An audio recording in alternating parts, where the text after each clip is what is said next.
Assalamualaikum warahmatullahi wabarakatuh. Halo guys, masih bersama saya di channel Zona Farmasi, yaitu channel yang membahas seputar dunia kesehatan, seputar dunia farmasi, dan seputar dunia obat-obatan. Welcome to my channel.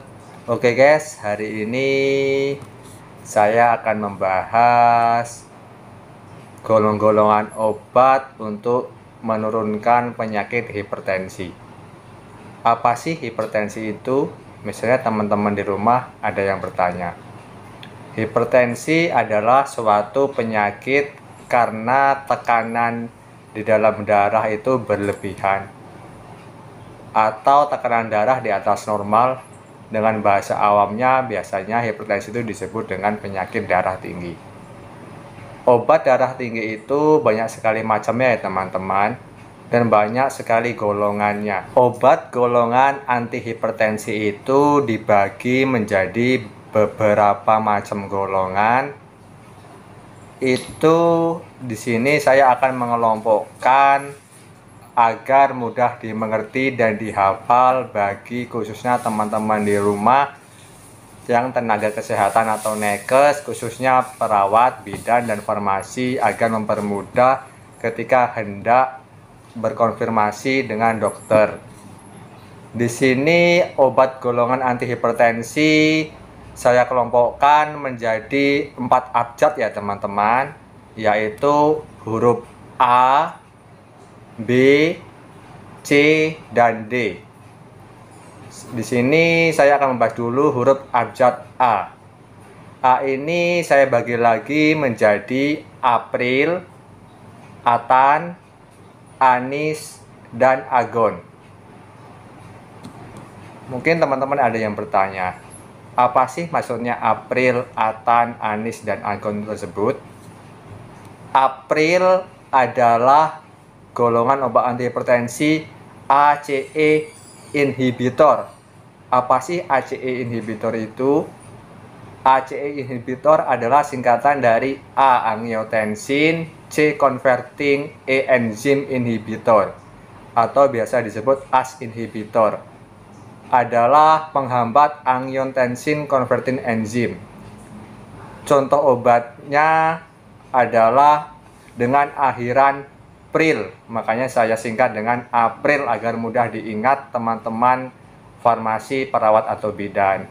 Contoh obatnya dengan akhiran Pril yaitu Captopril, Ramipril, dan Lisinopril. Teman-teman di rumah, bila ini manfaatnya buat apa sih? Harus disingkat-singkat dengan akhiran Pril tersebut. Manfaatnya bila terjadi kekosongan obat di suatu farmasi, ketika farmasi hendak konfirmasi dengan dokter, kita bisa menawarkan alternatif pengganti atau substitusinya. Misalnya dokter meresepkan obat Lisinopril, ternyata di farmasi kita terjadi kekosongan obat Lisinopril, kita bisa menawarkan dengan konfirmasi ke dokter alternatif pengganti atau substitusinya seperti Captopril dan Ramipril. Seperti itu ya teman-teman. Sampai sini paham ya. Dan yang kedua, Atan. A yang kedua adalah Atan. Apa sih golongan Atan tersebut? Golongan antihipertensi Atan adalah ARB. ARB itu adalah angiotensin reseptor blocker. Dia adalah golongan obat yang memblok atau menghadang kerja angiotensin reseptor ya teman-teman. Atan, contoh obatnya adalah dengan akhiran tan. Contohnya Candesartan, Telmisartan, dan Valsartan. Ini juga fungsinya, misalnya teman-teman ada di rumah, buat apa sih disingkat dengan akhiran tan itu? Agar teman-teman di rumah, khususnya perawat bidan, terkhusus lagi farmasi, jika seorang dokter meresepkan obat, salah satu obat, misalnya Telmisartan, dan terjadi kekosongan obat di farmasi, Bagi teman-teman farmasi bisa mengkonfirmasi ke dokter dan menawarkan alternatif penggantinya atau substitusinya, bisa seperti kandesartan atau valsartan. Sampai sini paham ya teman-teman? Yang ketiga adalah anis. Anis adalah alfa 2 agonis. Alfa 2 agonis itu sejalan ya teman-teman, sejalan atau beriringan atau CS begitu itu ya teman-teman. Maksudnya alfa 2 agonis adalah obat-obat yang mensupport atau mendukung kerja si alfa 2 tersebut. Contoh obatnya adalah klonidin, metildopa, dan reserpin. Klonidin tentunya teman-teman di rumah sudah sering mendengar dan pastinya ada obat klonidin. Yang kedua metildopa biasanya dengan merek Dopamed. Yang ketiga reserpin. Seperti itu ya teman-teman. Dan yang ketiga adalah agon. Agon tersebut apa sih? Misalnya teman-teman ada yang bertanya. Agon adalah alfa 1 antagonis atau biasa disebut alfa 1 blocker. Itu obat-obat antagonis itu berlawanan teman-teman, atau kontra, obat-obat yang efeknya itu berlawanan dengan alfa 1 antagonis atau menghadang di alfa 1 blocker tersebut ya teman-teman. Obatnya contohnya prazosine, doxazosine, dan terazosine.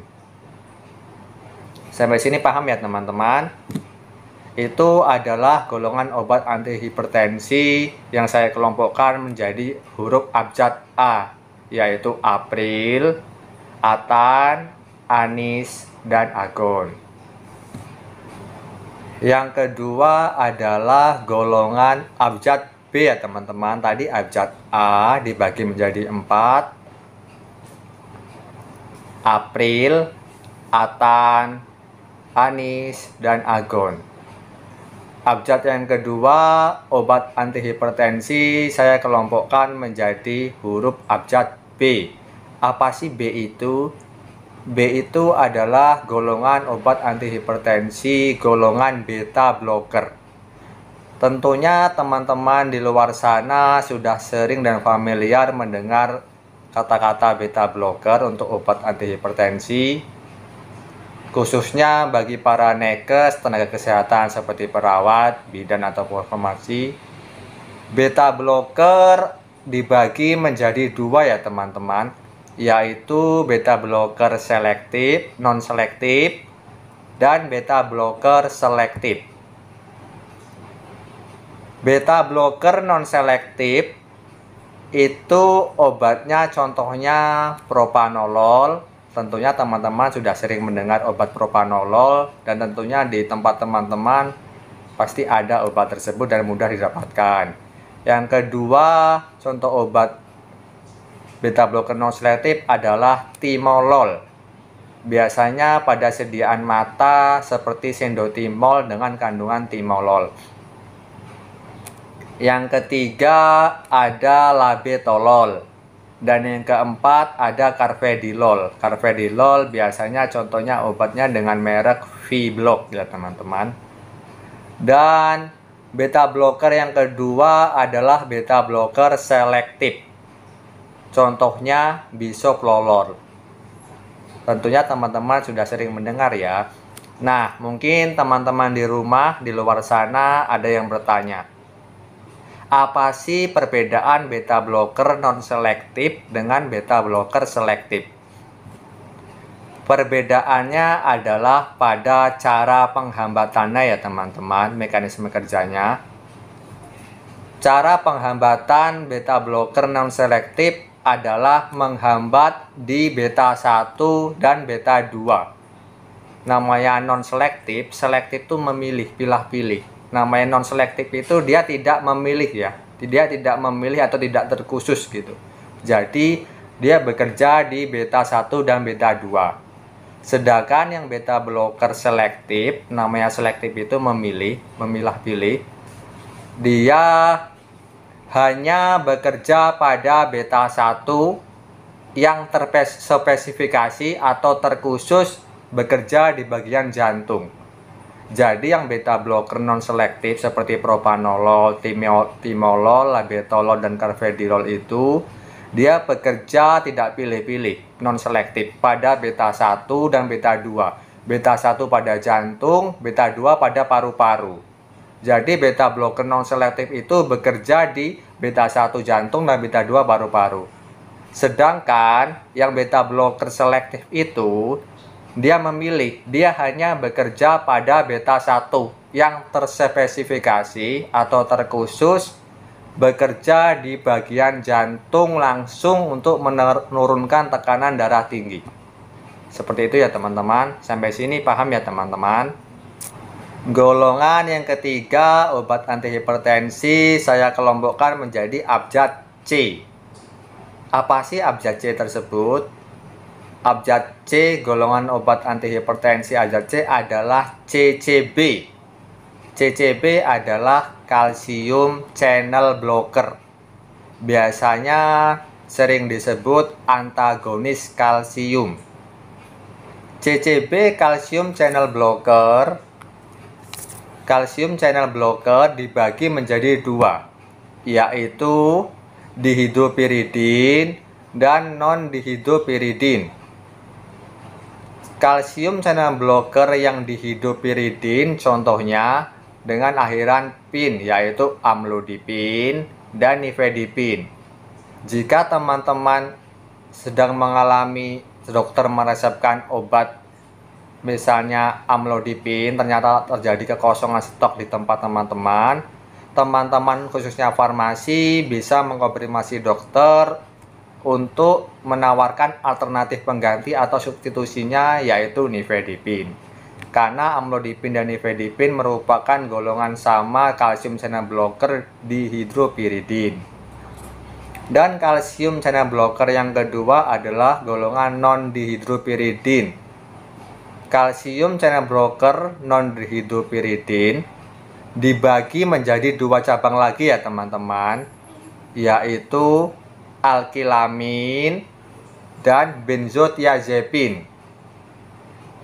Kalsium channel blocker, saya ulangi lagi teman-teman, dibagi menjadi dua cabang, yaitu dihidropiridin dan non-dihidropiridin. Dihidropiridin contoh obatnya amlodipin dan nifedipin. Sedangkan non-dihidropiridin dibagi lagi menjadi dua ranting, yaitu alkilamin dan benzodiazepin. Alkilamin contoh obatnya veramapil, tentunya teman-teman sudah sering mendengar. Dan non-dihidropiridin yang kedua, ranting kedua, golongan benzodiazepin seperti diltiazem. Dan abjad yang keempat adalah D. Golongan obat antihipertensi saya kelompokkan menjadi 4 abjad A, B, C, dan D. Ini yang saya bahas terakhir adalah abjad D. Apa sih abjad D tersebut? D adalah golongan antihipertensi diuretik. Tentunya dari semua yang saya bahas tadi dari A, B, C, mungkin yang sering teman-teman di rumah dengar, khususnya tenaga kesehatan seperti perawat atau bidan atau farmasi, yang sering dengar adalah golongan yang terakhir ini, yaitu D, diuretik. Apa sih golongan diuretik itu? Obat antihipertensi golongan diuretik adalah obat-obat yang ketika diminum menyebabkan mempercepat pembentukan urin sehingga mempermudah pengeluaran air seni atau kencing.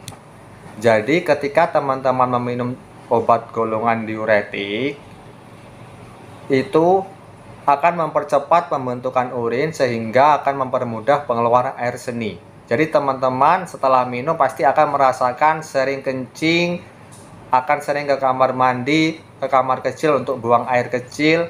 Itu adalah efek dari obat golongan diuretik. Jadi setelah kita kencing, Garam-garam mineral seperti natrium, kalium, magnesium, dan lain-lain akan ikut terbuang atau hilang bersama urin. Jadi tekanan darah tersebut akan menurun karena kehilangan mineral-mineral natrium penyebab hipertensi tersebut.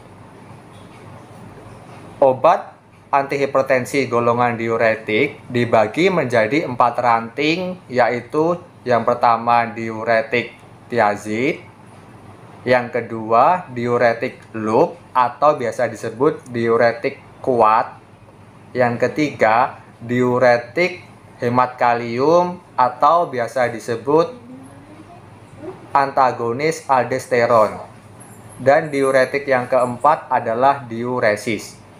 Kita bahas satu-satu ya teman. Yang pertama diuretik tiazid.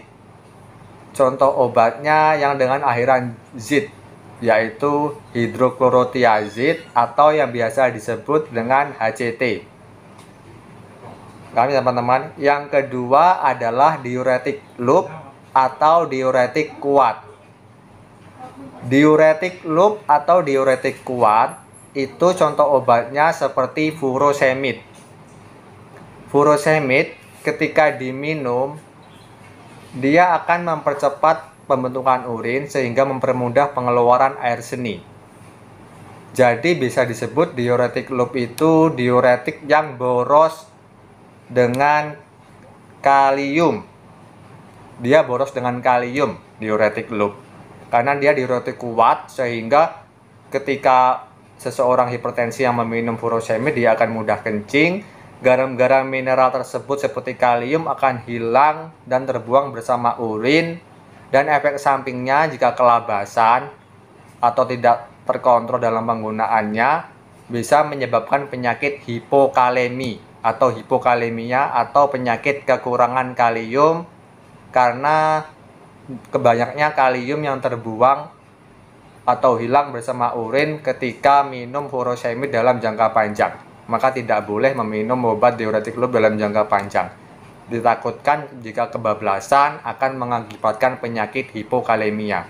Walaupun biasanya dokter juga meresepkan obat penunjangnya untuk mengatasi hipokalemia tersebut seperti dengan KSR, kalium klorida, atau asparka, kalium aspartat. Namun juga bisa diberikan makanan alami untuk penambah kalium seperti pisang, dia tinggi kalium ya teman-teman. Yang ketiga, obat hipertensi golongan diuretik dibagi menjadi ranting yang ketiga, yaitu diuretik hemat kalium atau biasa disebut dengan antagonis aldosteron. Bahasa penjelasan yang mudah dimengerti, diuretik hemat kalium itu diuretik pelit kalium atau irit kalium, diuretik yang menyimpan kalium. Jadi contoh obatnya spironolakton. Mungkin teman-teman sudah sering mendengar ya obat spironolakton. Spironolakton merupakan diuretik hemat kalium atau irit kalium. Jadi ketika seseorang mengidap hipertensi meminum obat spironolakton, dia akan mempercepat pembentukan urin sehingga mempermudah pengeluaran air seni, menyebabkan garam-garam mineral lainnya ikut terbuang bersama urin kecuali kalium karena dia hemat kalium, sehingga obat golongan diuretik hemat kalium ini mampu atau mengakibatkan efek sampingnya menyebabkan penyakit hiperkalemia. Jadi kebalikan dari diuretik loop tadi ya teman-teman. Diuretik loop atau diuretik yang boros kalium seperti furosemid, efek sampingnya hipokalemia. Sedangkan diuretik hemat kalium, contoh spironolakton, dia akan menyebabkan hiperkalemia, menyebabkan kalium berlebih di dalam darah karena dia menyimpan kalium, hemat kalium. Seperti itu ya teman-teman. Dan yang keempat adalah diuresis, contohnya seperti oxymanitol, seperti itu. Dan golongan terakhir adalah vasodilator. Misalnya teman-teman di rumah ada yang bertanya, apa sih golongan antihipertensi yang golongan vasodilator tersebut? Mekanisme kerja antihipertensi golongan vasodilator adalah memperlebar pembuluh darah atau memperluas pembuluh darah agar mempermudah jalannya lalu lintas darah sehingga darah tinggi atau hipertensi bisa diturunkan atau ditekan. Kita ibaratkan vasodilator itu kan memperlebar pembuluh darah. Kita ibaratkan pembuluh darah kita itu seperti pipa, selang atau keran, seperti pipa ya teman-teman, atau paritan. Jadi pembuluh darah kita ibaratkan seperti pipa.